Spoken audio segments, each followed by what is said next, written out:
Hi there, my name's Christine. I'm a demonstrator with Stampin' Up, and this morning we're gonna make a card using the Hello Ladybug bundle.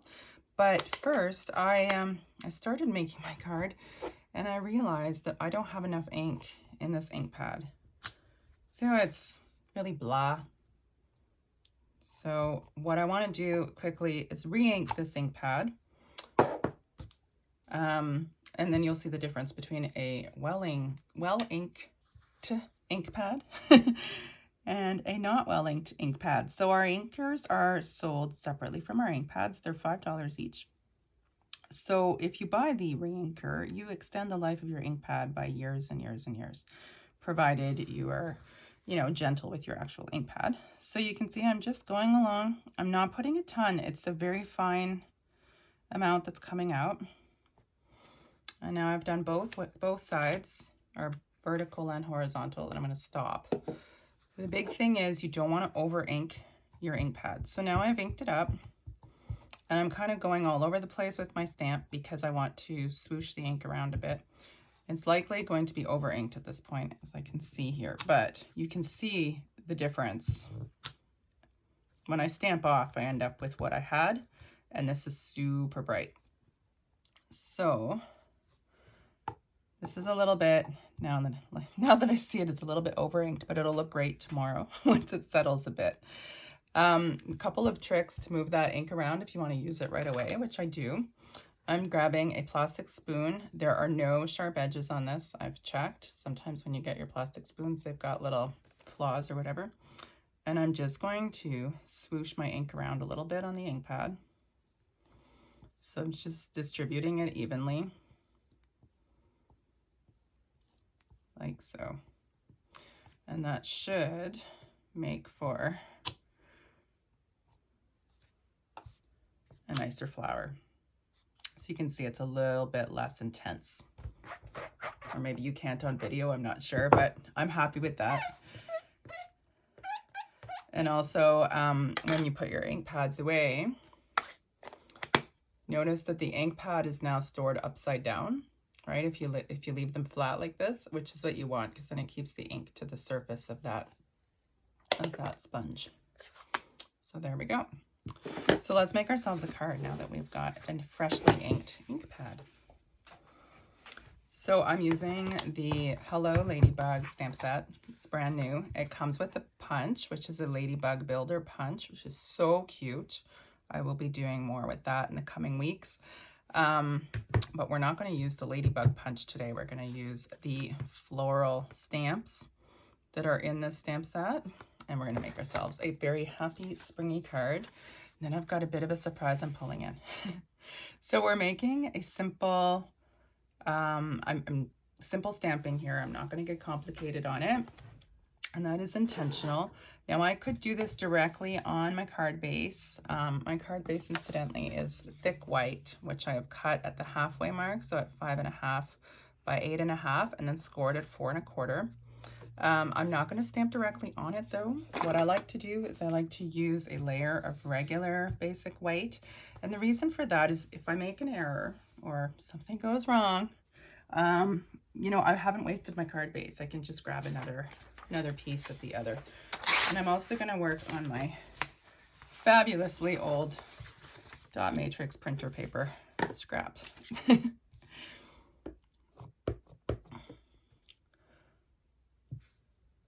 So this is a builder stamp as well, which I will show you what I mean by that as we go. So I'm going to make 3, and then something else I'm going to do, show you. I'm going to stamp one more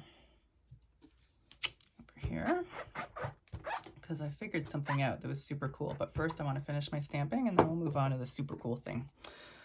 So I'll put away the Calypso Coral, incidentally, is what we were just using. I'm going to pull out my So Saffron, and we're going to put our daisy away. Or at least I think it's a daisy. I'm terrible with the names of flowers. I think they're very pretty, but I have no idea what they're called. We're going to pull out this little center, and we're also going to pull out another floral So what I meant by a builder stamp is there are two teeny weeny, and I'm hoping there's not too much glare on this, two teeny weeny little stamps here. And those are meant to build the center of your flower. And I just realized I'm not wearing my readers, and I really must. So fix that. So it doesn't fill the entire center, and that's okay. I mean, if you wanted to fill the entire center, you can just stamp it a few times. I'm not terribly concerned about that. Now, before I put my yellow away, I'm going to make a couple of these little flowers too, just to fill this out a bit.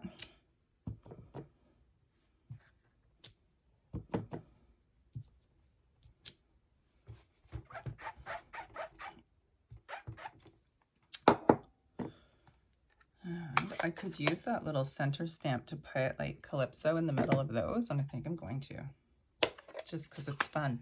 It's taking on a little journey here.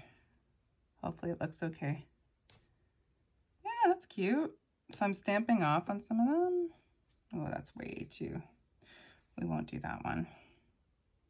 So I won't do the smallest flowers because it just won't look very nice. There we go. Just to kind of pull those two together. And last but not least, I am going to pull in my, what is this one? Smoky Slate to finish these off and to add a sentiment. So I'm going to use the 3 little dots stamp that's included. I could use black instead of Smoky Slate as well. I just kind of wanted something a bit softer, which is why I grabbed the Smoky Slate. It's a bit of a different effect.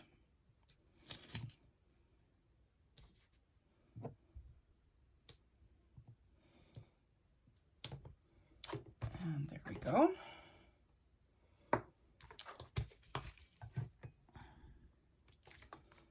All right. And we'll put our sentiment in gray.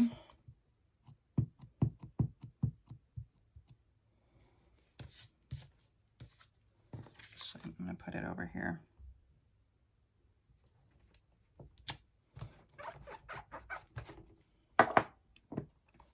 That is a Welling ink pad. Why is that so hard to say? I don't know if it's too early in the day.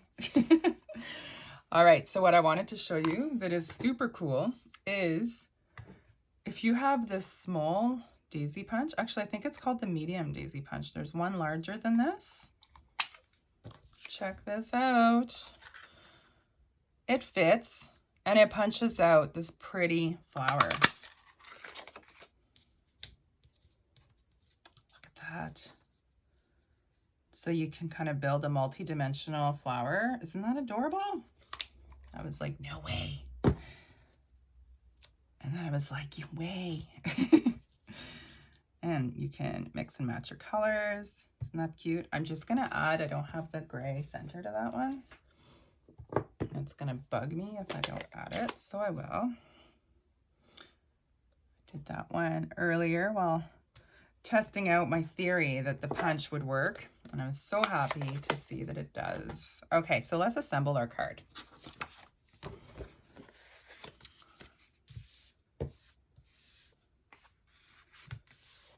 So I'm just folding that in half at the score line, so it'll be a regular size card. And we're going to add these layers together. I'm going to just use regular glue to put that down. The reason for that is I want to add some elevation to my flowers and my sentiment. Whoa. If I wasn't adding dimensionals anywhere else, I would put them under this layer because it would make it stand out a bit more.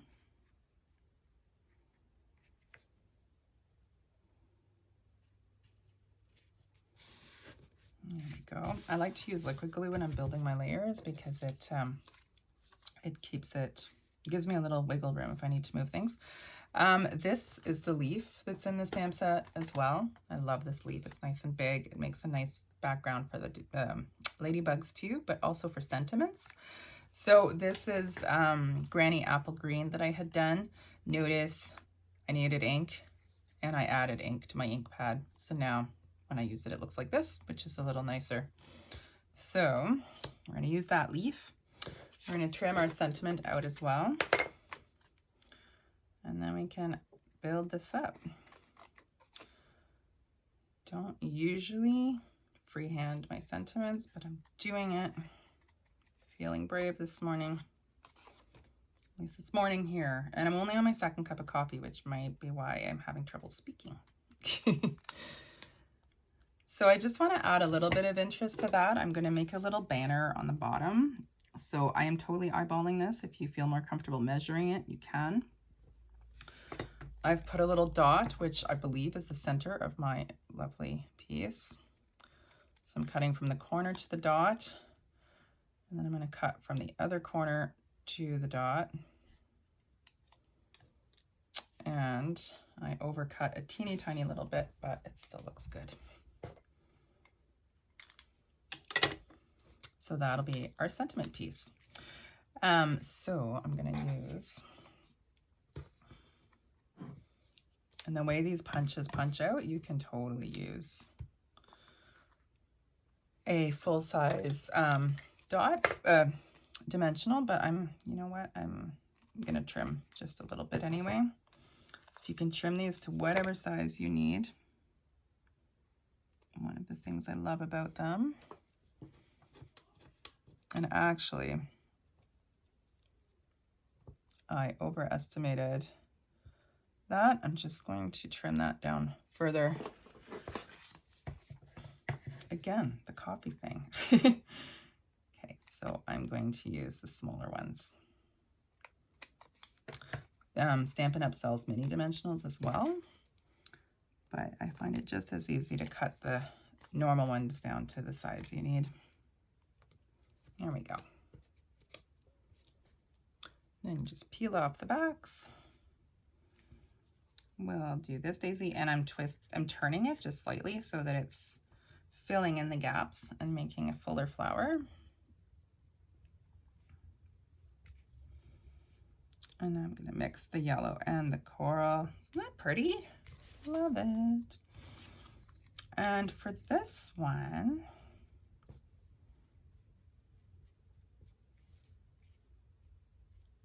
just trying to decide where I want to put this. I think I kind of want to, no.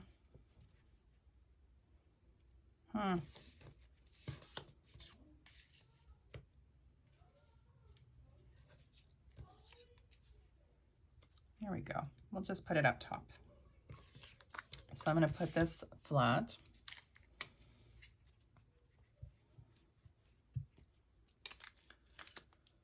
And you could, of course, add ribbon to this. And we'll add dimensionals to that one. Yeah, you could add ribbons and embellishments, and all of it. So I'm just going to put this at the top because it is meant to be a little banner. Actually, you know what? I'm going to line it right up to the top of the card. So it's going to go over top of that other layer and kind of pull it together. So may your greatest wish come true. And then on the inside, you could put happy birthday sentiment or just lovely handwriting, and it makes a really cute little card. So I hope you enjoyed this. I hope that those were great tips for you to re-ink your inkers. Again, they're available. The refills are only $5 each, and it extends the life of your ink pads by a lot. So I really recommend you invest in those. And let me know if you have any questions. Thanks.